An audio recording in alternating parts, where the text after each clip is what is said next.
আসসালামু আলাইকুম রহমতুল্লাহ। আপনি একজন বিবাহযোগ্য, বিবাহ না হওয়ার কোনোই কারণ নেই, তারপর দেখা যাচ্ছে যে আপনার বিয়ে হচ্ছে না। আপনার বয়স পেরিয়ে যাচ্ছে, আপনার বাবা মা, প্রতিবেশী, আপনি সহ সবাই মিলে চেষ্টা করে যাচ্ছেন কিন্তু বিয়ে হচ্ছে না। এটা কারণ কি? এটার কেউ আপনাকে জাদু করতে পারে, এর সম্ভাবনা রয়েছে। এখন আপনাকে জাদু করেছে বিয়ে যেন না হয়, এজন্য কেউ যদি আপনাকে জাদু করে, তাহলে সেক্ষেত্রে আপনি কিভাবে বুঝবেন যে আপনাকে জাদু করা হয়েছে যেন আপনার বিয়ে না হয়? আমি কয়েকটা পয়েন্ট বলছি, এগুলি আপনারা মিলিয়ে দেখার চেষ্টা করবেন। ১ নম্বর হচ্ছে যে মাথা ব্যথা হবে, ওষুধ খেয়েও কোনো কাজ হবে না। এটা নরমালি সব ক্ষেত্রে, সব জাদুর ক্ষেত্রে এটা হয়। তো মাথা ব্যথা আপনার হতে থাকবে এবং ওষুধ খাবেন, কাজ হবে না, হয়তো মাঝে মধ্যে একটু কমতে পারে, কিন্তু সবসময় এটা থাকবে। মানে আপনার ব্রেন, মস্তিষ্ককে সবসময় মাথা ব্যথার মাধ্যমে আপনাকে কী করা হবে? কষ্ট দিতে থাকবে যে জাদু করেছে সে। এরপরে মানসিক অশান্তি থাকা, মানসিক অশান্তি বিকাল থেকে মাঝরাত পর্যন্ত বেড়ে যাওয়া। অন্য সময় একটু কম থাকলেও দুপুরের পর থেকে বিকাল থেকে নিয়ে মাঝরাত পর্যন্ত এটা খুব বেশি বৃদ্ধি পায়। আর একটুকুতে রেগে যান, যেহেতু আপনার সবসময় মাথা ব্যথা, এরপরে হচ্ছে আপনার মানসিকভাবে অশান্তিতে ভুগছেন, সেহেতু আপনি অল্পতে রেগে যাবেন, স্বাভাবিক। এরপর হচ্ছে যতটুকু সময় ঘুম হবে সেই সময়ের ভিতরে আপনার শান্তিমতো ঘুম হবে না। ঘুম থেকে ওঠা পরে কষ্ট হবে, খারাপ লাগবে, ঘুম থেকে উঠতে পারবেন না, ওঠার সময় কষ্ট হবে, ওঠার পরেও কষ্ট হবে, ঘুমানোর সময়ও শান্তি পাবেন না, দুনিয়ার স্বপ্ন, আজে বাজে জিনিস দেখবেন। মানে এক কথায় ঘুম ঠিকমতো হবে না, ঘুম থেকে ওঠার পরও কী হবে? আরও খারাপ লাগে। এরপর পেট ব্যথা থাকবে, তারপরে ব্যাক পেইন থাকবে, বিশেষত মেরুদণ্ডের নিচের দিকে যে ব্যথাটা আছে, ব্যাক পেইন, এটা হবে। তারপর যখনই আপনার বিয়ের কথাবার্তা শুরু হবে তখনই আপনি অসুস্থ হয়ে যাবেন। দেখা যাচ্ছে যে আপনার কোনো রোগ নেই, জ্বর নেই, সর্দি নেই, কাশ নেই, বুক ব্যথা নেই, বা নর্মাল যে অসুখগুলো হয় সেগুলো আপনার ভিতরে নেই, কিন্তু যখনই আপনার বিয়ের কথাবার্তা ওঠে তখনই আপনি অসুস্থ হয়ে যাচ্ছেন, বিছানায় পড়ে যাচ্ছেন, তারপরে আপনি খুব দুর্বল হয়ে যাচ্ছেন, মাথা ঘুরে পড়ে যাচ্ছেন, নানা রকম সিমটম দেখা যাবে। এরপরে যেই ব্যক্তি, যেই মেয়ের পক্ষ থেকে বা যেই ছেলেটা আপনাকে বিয়ের প্রস্তাব দিবে, তাকে আপনার খারাপ মনে হবে যে আমাকে বিয়ের প্রস্তাব দিয়েছে, তার মানে ছেলেটা খারাপ। অথবা ওই মেয়েটা বিয়ের প্রস্তাব দিয়েছে তার বাবার মাধ্যমে, বা বাবা মা ওই মেয়েটার ব্যাপারে আমাকে বিয়ের প্রস্তাব দিচ্ছে, তার মানে ওই বাবা মা খারাপ, ওই মেয়েটাও খারাপ, এইরকম মনে হবে। নর্মালি মেয়েদের ক্ষেত্রে এটা বেশি হয়, তার কাছে এটা বেশি অনুভব মনে হবে যে ওই ছেলেটা আমাকে বিয়ের প্রস্তাব দিয়েছে, তার মানে ওই ছেলেটার নিয়ত খারাপ, ঠিক আছে, ওই ছেলেটা ভালো না, চরিত্রহীন। বিয়ের প্রস্তাবদাতাকে আপনি খারাপ মনে করবেন এবং তার ব্যাপারে অনেক সন্দেহ তৈরি হবে। সে ডাকাত হতে পারে, চোর হতে পারে, সে খুনি হতে পারে, সে ধর্ষক হতে পারে, সে মদখোর হতে পারে, গাঁজাখোর হতে পারে। আপনি তাকে চিনেন না, কোনো দিন তাকে দেখেনও নি, কিন্তু যখনই প্রস্তাব দিল বাস, তার সম্পর্কে আপনার আজে বাজে চিন্তাভাবনা চলে আসবে। এরপরে বিশেষ কোনো সমস্যা না থাকলেও বিয়ের ব্যাপারে একদমই আগ্রহ না থাকা।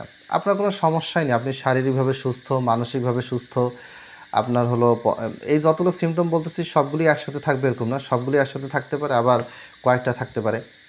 তো আপনার বিয়ের কোনো আগ্রহ নেই, আপনাকে আপনার বাবা মা বলছে বিয়ে করো, সবাই আপনাকে উৎসাহ দিচ্ছে, কিন্তু আপনার কোনো আগ্রহ নেই। অথচ আপনি শারীরিকভাবে সুস্থ একজন মানুষ, একজন সুস্থ মানুষ সে তার বিপরীত লিঙ্গের একজন সঙ্গী ছাড়া সে থাকতে পারবে না, এটা দুনিয়ার স্বাভাবিক নিয়ম। এরপরে বিয়ে আটকে রাখার জাদু করতে বেশিরভাগ ক্ষেত্রে সরাসরি জিনের সাহায্য নেওয়া হয়, ঠিক আছে। তো জিনের সাহায্যের ক্ষেত্রে আপনার জিন দ্বারা আক্রান্ত হলে কী কী লক্ষণ দেখা যায় সেগুলো আপনার ভিতরে দেখা যেতে পারে।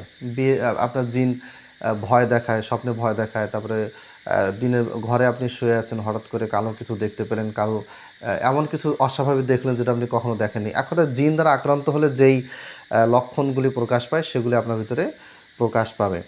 আচ্ছা, এখন আপনি কি করবেন? এটার জন্য আপনাকে রুকিয়া করতে হবে। রুকিয়ার জন্য রাকির কাছে যাবেন, ৩০,০০০ ৪০,০০০ টাকা দিবেন। সেটা না করে আপনি নিজে আগে চেষ্টা করবেন। মনে রাখবেন, জিকির আজকার, রুকিয়া মানে জিকির আজকার করা। একটু বিশেষ পন্থায় করা, যে এই আয়াত, এই হাদিসগুলো করলে আমার এই সমস্যাটার সমাধান দ্রুত হবে। তাছাড়া মূলত জিকির আজকার যেটা, সেটাই রুকিয়া। রুকিয়া আলাদা কিছু না। আমি আপনাদেরকে বলে দিচ্ছি, ইনশাআল্লাহ আপনারা এগুলি ফলো করবেন। আচ্ছা, সূরা আরাফের ১১৭ আয়াত থেকে ১২২ নম্বর আয়াত। সূরা আরাফের ১১৭ নম্বর আয়াত থেকে ১২২ নম্বর আয়াত। সূরা ইউনূসের ৮১ থেকে ৮২ নম্বর আয়াত। সূরা তহা ৬৯ আয়াত। এই আয়াতগুলো পড়বেন। পড়ার পরে আপনি কি করবেন? সূরা ফাতিহা 3 বার পড়বেন, সূরা ফালাক 3 বার পড়বেন, সূরা নাস 3 বার পড়বেন, পড়ে আপনি পানিতে ফুঁ দিবেন। পানিতে ফুঁ বলতে যদি পানিটা আপনি পান করেন তাহলে ওই পানির বোতলের গায়ে বা পাত্রের গায়ে ফুঁ দিবেন, সরাসরি পানিতে ফুঁ দিবেন না। আর যদি আপনি গোসল করেন বা অজু করেন বা এমনি হাত মুখ ধোয়ার জন্য মানে অন্যান্য খাওয়া ব্যতীত অন্যান্য কাজে ব্যবহার করেন, তাহলে আপনি কি করবেন, পানিতে ফুঁ দিবেন, কোনো অসুবিধা নেই। অজু করবেন, গোসল করবেন, খাবেন, 3টা কাজ একসাথে করতে পারলে খুব ভালো। ঠিক আছে, তাহলে সূরা আরাফ, ইউনুস, তহা যে আয়াতগুলো বললাম এগুলো পড়বেন, সূরা নাস, সূরা ফাতিহা, সূরা ফালাক, সূরা নাস, এই 2টা সূরা 3 বার পড়বেন। পড়ার পরে পানিতে আপনি 3 বার ফুঁ দিবেন, একবার ফুঁ দিলেও হবে।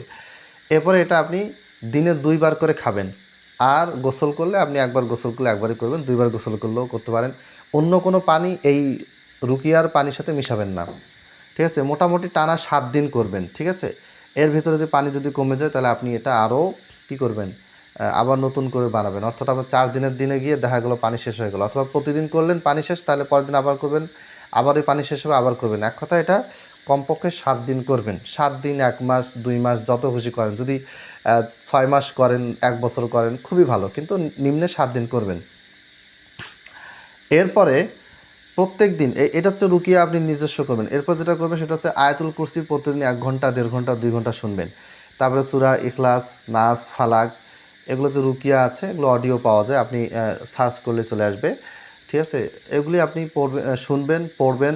মোটামুটি 2 ঘন্টা 3 ঘন্টা আপনি এগুলি শুনবেন, পড়বেন, ঘুমানোর সময় পড়বেন, রাস্তায় হাঁটার সময় পড়বেন, মুখে মুখে কোরআন খুলে পড়বেন, হাঁটতেছেন ঘরে পড়বেন, বসে আছেন পড়বেন। সবসময় এগুলি যেন আপনি শুনতে থাকবেন, পড়তে থাকবেন, কমপক্ষে 2 ঘন্টা 3 ঘন্টা 4 ঘন্টা যতটুকু সময় পারেন। আর যদি একটু বেশি উৎপাত মনে হয় তাহলে সূরা নাস, ইখলাস, ফালাকের সাথে আয়াতুল কুরসির সাথে সাথে সূরা ইয়াসিন, সূরা সফফাত, সূরা দুখান, ঠিক আছে, এগুলি আপনি বেশি করে শুনবেন এবং নিজেও পড়বেন। যত বেশি পড়বেন তত ভালো। শুনবেন তো অবশ্যই, বেশি বেশি করে পড়বেন। ঠিক আছে, এটা আপনার কি হবে, করতেই থাকবেন, করতে থাকবেন। এরপরে এর সাথেও যদি এতেও যদি কাজ না হয় তাহলে আপনি সিহর সংক্রান্ত, জাদু সংক্রান্ত কিছু আয়াত আছে, সেগুলো আমি আরেকটা ভিডিওতে বলবো, সেগুলো আপনি পড়বেন এবং শুনবেন। তবে মনে হয় এতটুকুতে কাজ হয়ে যাবে ইনশাল্লাহ। যদি না হয় তাহলে সেক্ষেত্রে আপনাকে আরও এটা বৃদ্ধি করতে হবে। তাহলে কমপক্ষে 7 দিন, কিন্তু আপনি 7 দিনের জায়গায় কী করবেন, কমপক্ষে 7 দিন কিন্তু এটা আপনি কন্টিনিউ করতে থাকবেন। 10 দিন, 15 দিন, 20 দিন, 30 দিন, 40 দিন, ঠিক আছে, এটা করতে থাকবেন। এখন যখন আপনি রুকিয়া করবেন বা কেউ আপনাকে রুকিয়া করাবে, তখন কিন্তু আপনার ভিতরে একটা অসুস্থতা আসবে। দেখা গেলো যে হঠাৎ করে অসুস্থতা বেড়ে গেল। অসুস্থতা যদি বেড়ে যায় হঠাৎ করে, মানে রুকিয়া করার পরে যদি অসুস্থতা বেড়ে যায়, তাহলে বুঝবেন যে আপনাকে এটা আরও বেশি করে করতে হবে। ওই ক্ষেত্রে থামা যাবে না, এটা আপনি করতে থাকবেন। ইনশাআল্লাহ 1 সপ্তাহ পরে আপনি ভালো রেজাল্ট পাবেন। যদি 1 সপ্তাহ যদি না হয় তাহলে আরও কী করতে হবে, এটা কন্টিনিউ করতে হবে ইনশাআল্লাহ। এইটুকু যেগুলো বললাম, এগুলো করার পরও যদি আপনাদের মনে হয় যে না আপনাদের সমস্যার সমাধান হচ্ছে না, তাহলে আমাকে মেসেজে জানাবেন, হোয়াটসঅ্যাপে বা মেসেঞ্জারে। আমি ইনশাআল্লাহ এটার সাথে আরও অনেকগুলো আমল আছে, সেগুলো আপনাদেরকে দেওয়ার চেষ্টা করব। আর কোনো সমস্যা কমেন্টও করতে পারেন, কোনো অসুবিধা নেই। এই আমলগুলো করুন, ইনশাআল্লাহ আল্লাহ তাআলা আপনাকে জাদু, বিয়ে না হওয়ার যে জাদু করা হয়েছে সেটা থেকে মুক্তি দিবেন। আর একই সমস্যা যদি বিয়ের পরে হয়, অর্থাৎ আপনি বিয়ে করেছেন, বিয়ের পরে সমস্যাগুলো হচ্ছে, স্ত্রীর কাছে গেলে আপনি অসুস্থ হয়ে যাচ্ছেন, অথবা স্বামীর কাছে আসলে স্ত্রী অজ্ঞান হয়ে পড়ে যাচ্ছে, স্ত্রী মানে কোনোভাবেই শারীরিক সম্পর্ক হচ্ছে না, দুজনকে সহ্য করতে পারছে না, ঠিক আছে, দুজনই ভালো, কোনো কারণ নেই, কিন্তু সমস্যা হচ্ছে, তাহলে বুঝবেন যে বিয়েটাকে ভেঙে দেওয়ার জন্য জাদু করা হয়েছে। সেই ক্ষেত্রে এই আমলগুলোই করবেন যেগুলি আমি বললাম। আল্লাহ তাআলা আমাদেরকে বেশি বেশি করে হিংসুকদের হাত থেকে বাঁচার তৌফিক দান করুন এবং বেশি বেশি জিকির, আজকার, রুকাইয়া, কোরআন তেলাওয়াত এগুলিতে মশগুল থাকার তৌফিক দান করুন। আমিন। আসসালামু আলাইকুম ওয়া রাহমাতুল্লাহ।